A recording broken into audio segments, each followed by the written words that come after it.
पहले चला ला। देखो आज हम लोग हिंदी का देखेंगे समास। ठीक, इसमें से नहीं पूछेगा तो मैट्रिक एग्जाम में 5 नंबर का समास पूछेगा। तो दो या दो से अधिक पदों के मेल को क्या कहते हैं? समास कहते हैं। पद का मतलब एक तरह से हम कह सकते हैं कि पद का मतलब होता है शब्द। ठीक, तो जब दो शब्दों को या दो से अधिक शब्दों को एक में जोड़ लेंगे और जो नया पद बनेगा, जो बड़ा पद बनेगा, उसे क्या कहेंगे?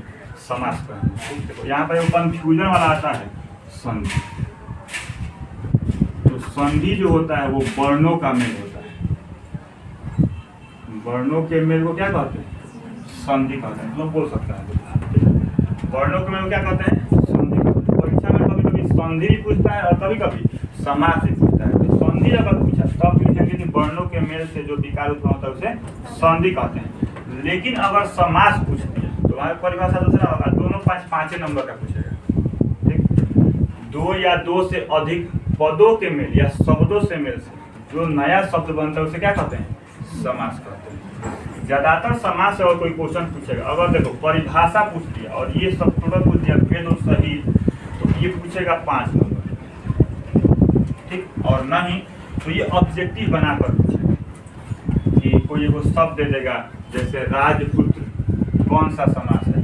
6 गो समास का भेद होता है। उसमें से 4 गो ऑप्शन रहेगा, उसमें से कोई टिक मारा रहेगा। तो समास किसे कहते हैं? दो या दो से अधिक पदों के मेल से जो नया पद बनता है, जो बड़ा पद बनता है, उसे क्या कहते हैं? समास कहते हैं। अब देखो जैसे मान लो राजा का पुत्र, राजा का पुत्र 3 गो पद मिलाकर एगो बनाया गया है राजपुत्र, ये समास हो गया। दूसरा 10 आनन वाला, आनन मतलब क्या होता है? मुंह, जिसके पास 10 गो मुंह होता है उसे क्या कहते हैं? दशानन कहते हैं। एक और देखो जैसे चक्र धारण करने वाला, कौन चक्र धारण करता है? चक्रपाणी विष्णु जी। पीड़ा धारण करने वाली सरस्वती जी, उसको पीड़ा पाणी कहते हैं। इस तरह से समास पूछेगा एग्जाम में 5 नंबर। इतना लिखेंगे तब 5 नंबर मिलेगा। नहीं, तब देखो समास के 6 भेद होते हैं। ये भी ऑब्जेक्टिव में पूछता है कि समास के कितने भेद होते हैं, तो उसमें ऑप्शन में क्या दिया रहेगा? 6 दिया रहेगा। समास के 6 भेद। नहीं तो संस्कृत में जाएंगे तो समास के कौ भेद होते हैं? 7 गो। संस्कृत में पूछेगा तो 7 गो मानेगा, नहीं समास होता है उसमें। ठीक, और जब हिंदी में पूछेगा कि समास के कितने भेद होते हैं, तो समास के 6 भेद होते हैं। अब देखो कभी भी एग्जाम में तुम लोगों को इस भेद का परिभाषा नहीं पूछेगा। ठीक, कि तत्पुरुष समास किसे कहते हैं, कर्मधारय समास किसे कहते हैं, या बहुव्रीहि समास किसे कहते हैं। जब भी पूछेगा तो क्या पूछेगा? इसका एग्जाम्पल पूछेगा। एग्जाम्पल कैसे समझेंगे? जैसे मान लो कि ऑप्शन दे दिया कि तत्पुरुष समास, उसमें ऑप्शन दिया, तो हम लोग कैसे पहचानेंगे? जैसे मान लो दे कि राजपुत्र कौन सा समास है या दशानन कौन सा समास है, तो जब उसको खंड कर लेना, जैसे कोई भी समास दिया रहे उसको खंड कर लेना। जैसे हम यहाँ पर लिख रहे हैं चिड़ीमार, पूछ दिया कि चिड़ीमार कौन सा समास है। ठीक, इसको खंड कर लो। चिड़ीमार किसे कहेंगे?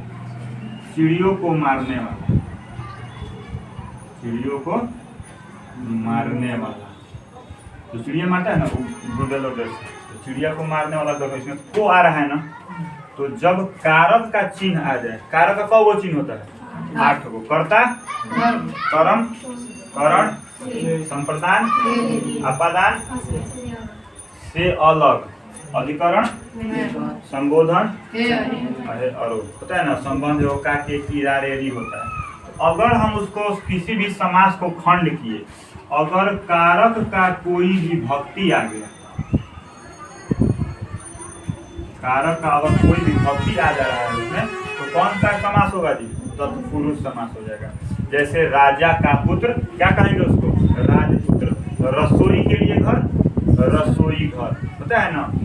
चिड़िया को मारने वाला, चिड़ी मार। तो जब कारक में कारक का कोई भी विभक्ति आ जाए तो उसे कौन सा समास बना देंगे? दूसरा जो होता है वो होता है कर्मधारय समास। ये जो होता है वो विशेषण विशेष्य पद होता है। इस समास का सबसे आसान तरीका समझ है कि विशेषण विशेष्य पदों का समास होता है। विशेषण विशेष्य मतलब कि उसमें दो गो शब्द रहेगा, और जो पहला शब्द होगा वो दूसरे शब्द का विशेषता बताएगा, नहीं जो दूसरा शब्द होगा वो पहले शब्द का विशेषता बताएगा। जैसे देखो कर्मधारय समास का हो जाएगा नवयुवक, ठीक, मतलब कि युवक जो है वो कैसा है, अभी नया है, जवान है, तो नवयुवक हो गया कर्मधारय समास। देखो इसमें युवक शब्द का विशेषता कौन बता रहा है, नव बता रहा है कि युवक कैसा है, नया है।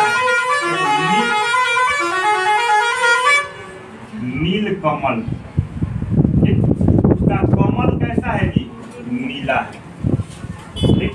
जैसे अगला को देखो नीलकंठ, कंठ कैसा है, नीला। किसका कंठ नीला होता है, शंकर जी का होता है ना। तो उनके कंठ का विशेषता बता रहा है कि उसका कंठ कैसा है, नीला है। तो जब एक शब्द दूसरे शब्द का विशेषता बताने लगे तो कौन सा समास होगा जी, कर्मधारय समास, ठीक। दूसरा जो होता है तीसरा समास होता है बहुव्रीहि समास, सबसे आसान समास बहुव्रीहि समास। जब भी तुम लोगों को लगे कि किसी समास से किसी दूसरे आदमी का बोध हो, ठीक, जैसे मान लो कोई भी समास ऐसा बोलो, जैसे यहाँ पर ले लो दशानन, दशानन अगर कोई हमसे कहे कि मान लो कि दशानन कौन सा समास है, तो दशानन नाम सुनते ही हम लोग के मन में किसका नाम आता है जी, रावण का, क्योंकि रावण के पास 10 गो मुंह था, नहीं जी। उसके बाद मान लो कोई कह दे जो बीना पानी, बीना पानी किसे कहते हैं, सरस्वती जी को कहते हैं। तो बीना पानी सुनते ही हम लोग के मन में किसका नाम आ गया, सरस्वती जी का नाम आ गया। अगर कोई कह दिया हम लोग से चक्र पानी, चक्र पानी मतलब विष्णु जी चक्र धारण करते हैं। तो जब किसी कोई समास अपना अर्थ न लेकर कोई दूसरा अर्थ प्रकट कर, जैसे दशानन कह दिए किसका बोध हुआ, रावण का बोध हुआ। बीना पानी कह दिए किसका बोध हुआ, सरस्वती जी का बोध हुआ। चक्र पानी कह दिए किसका बोध हुआ, विष्णु जी का होता है। जब किसी शब्द से दो या दो से अधिक शब्द से उसके शब्द का बोध न होकर किसी दूसरे चीज का बोध होता है तो क्या कहेंगे उसको, बहुव्रीहि समास, ठीक। 3 गो समास हो गया। चौथा समास देखो, चौथा जो समास है इसमें खासकर 2 छोटे छोटे शब्द जुड़े रहते हैं और दोनों के बीच में एगो हाइफन रहेगा। जब भी समास कोई चुनने के लिए कहे और देख लें कि बीच में हाइफन है, ठीक, ऐसा योजक चिन्ह दिया रहा है, लेकिन योजक चिन्ह को हम कुछ पढ़ते नहीं है। मान लो कि ऐसे दे दिया रात दिन, ठीक, चोर साधु, अमीर गरीब, अगर इस तरह से शब्द दे दे, खासकर दूसरे का उल्टा ही शब्द मिलता है, माता पिता, ठीक। इसको कभी भी हम लोग पढ़ेंगे तो माता पिता ही पढ़ेंगे, माता माइनस पिता होगा जी, कभी नहीं होगा। रात माइनस दिन, चोर माइनस साधु, अमीर माइनस गरीब, तो माइनस ये योजक चिन्ह है, इसको हम लोग हिंदी में योजक चिन्ह कहते हैं, गणित में इसको माइनस करते हैं। इसको हम लोग विलुप्त करके पढ़ना है। तो जब भी इस तरह का शब्द दिखे 2-2 गो एक ही में हो, उसको कौन सा समास कहेंगे हम लोग, द्वंद्व समास कहेंगे, ठीक। 5वां जो समास होता है, 5वां समास, ये भी सबसे आसान है, सबसे अधिक पूछा जाने वाला समास है द्विगु समास, और सबसे आसान भी है। द्विगु समास है ना, इससे आसान तो कोई समास नहीं होता है। गिनती अगर याद है 100 तक तो द्विगु समास पहचानने में कोई दिक्कत नहीं, ठीक। अगर किसी समास का पहला पद संख्या 2 को पद होता है ना, देखो समास के परिभाषा में लिखवाए 2 या 2 से अधिक पद क्या करते हैं, समास करते हैं। उसमें से जो अगर पहला पद मान लो कि संख्यावाचक है, ठीक, तो समझ जाना कि द्विगु समास है। अब संख्यावाचक कहने का मतलब कि देखो पहला समास कोई आ गया त्रिभुज, ठीक। तो इसमें देखो पहला जो पद है वो त्रि है, त्रि मतलब क्या होता है, 3 होता है। तो संख्या आ गया तो ये कौन सा समास हुआ, द्विगु समास हुआ।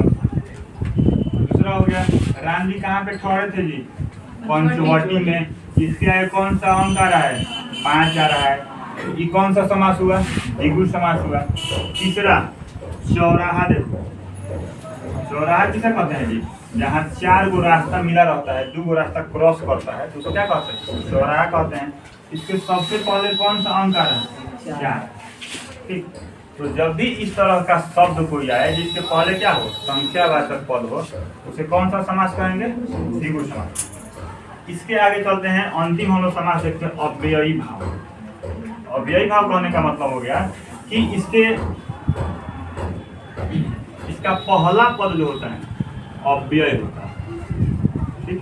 जैसे अव्यय में हो गया प्रति, जो है अव्यय है, तो जिस शब्द के पहले प्रति जुड़ा, ठीक।